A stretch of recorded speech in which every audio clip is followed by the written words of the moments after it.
Yeah, the clicker would be great. Oh no, that's the clicker. Yeah, how do I work this? What do I do? See the left of mine. I say part one, but they're very small. They're very small. I was kind of asked to stand in last minute, so I did a lot of this last night. So apologies if it's a bit slapdash. That was like a physical joke that wasn't very good. So I didn't actually write any jokes in, so I'd give that one a strong 6. Okay, so part one. So art imitates life. This tends to be the idea that most people probably are quite familiar with. You know, you are a painter, you go out into the world and, you know, you look at lovely English landscapes and you put them into art. So the idea of mimesis, I don't know if you're familiar with that word, but the idea of copying reality, basically. So yeah, there's nothing really much to argue with that, but there's a writer called Oscar Wilde who talks about the opposite. So in a really great essay he did called The Decay of Lying, he talked about the opposite of art imitating life in terms of life imitating art. So he said something along the lines of, things are because we see them, and what we see and how we see it depends on the art that has influenced us. So in a nutshell, the stuff we see, we filter through what we've previously seen. So in terms of the art that we've previously experienced, we look at the world in terms of that art. So when you see, life imitates art, when you see a lovely sunset, you see it and you're like, oh, it's like a Turner painting, you know, because you're familiar with Turner.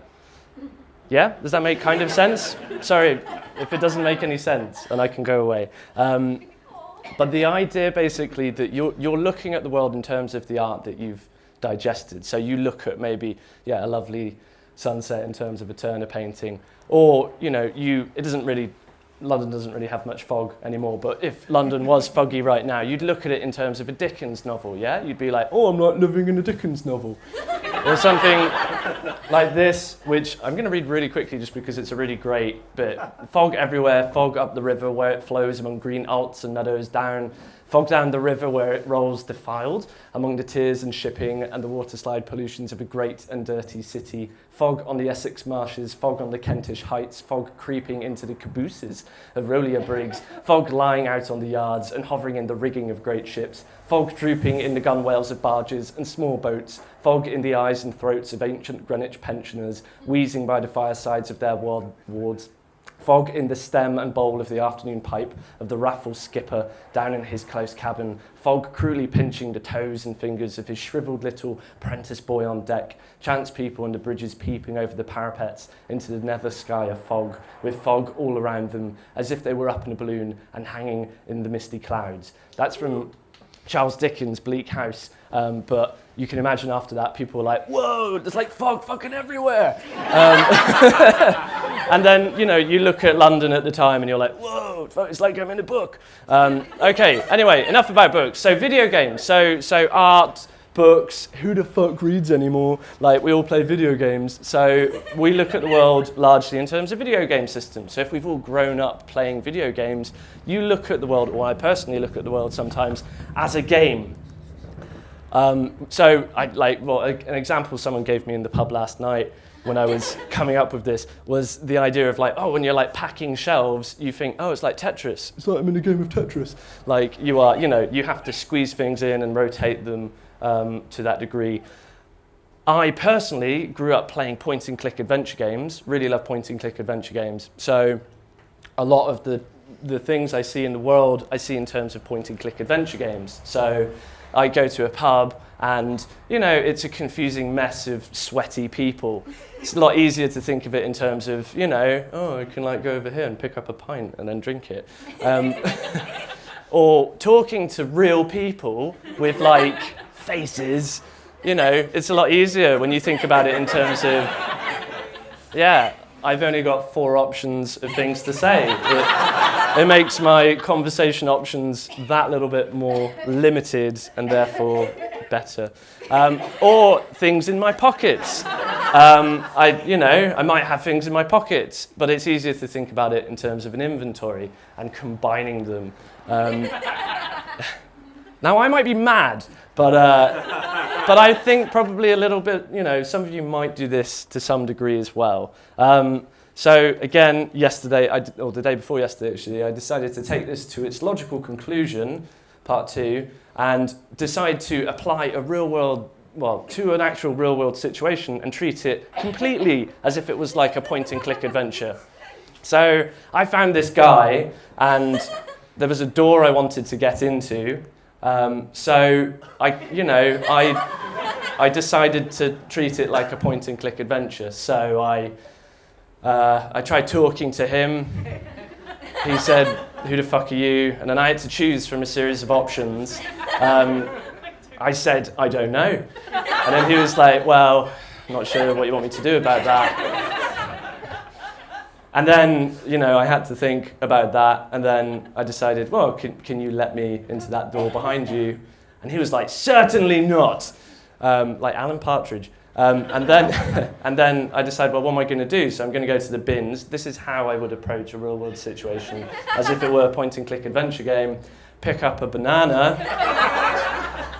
And then there's the banana peel. And then what you're going to do, put it on the ground. Where else would you put it in the real world? And then talk to him. "You again? What is it this time?" And then there's a man down the road giving away pastries. "Oh my God, I love free pastries."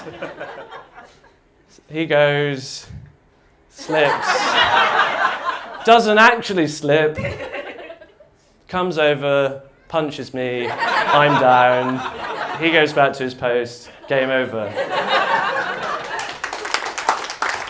Because life isn't a game. Very quickly, part 3, why do we do this? Well, largely because this is, personally, but I'm going to read into all of your lives. Games present to us streamlined system, like a streamlined series of systems that we're able to negotiate and, work through. And it's nice to think of life like that, isn't it? That there's a series of rules that are very explicit that you can learn and master. Or maybe it helps us think about life in terms of this, which might be quite complicated, and there is a system to overcome, but ultimately, if we work hard enough and master those systems, we can get to the end of the puzzle. Well, real life is, oh shit, I missed a step. It helps us deal with the real world. So, we take this and then we apply it to the real world. So living in a city, for example, it's an enormous mess of people and cars and shops. And it lets us kind of think about the world if we, psychologically use these models in terms of a way of negotiating those quite complex systems. But the real world is a bit of a mess. And although there are a lot of systems in the world, they're not always explicit.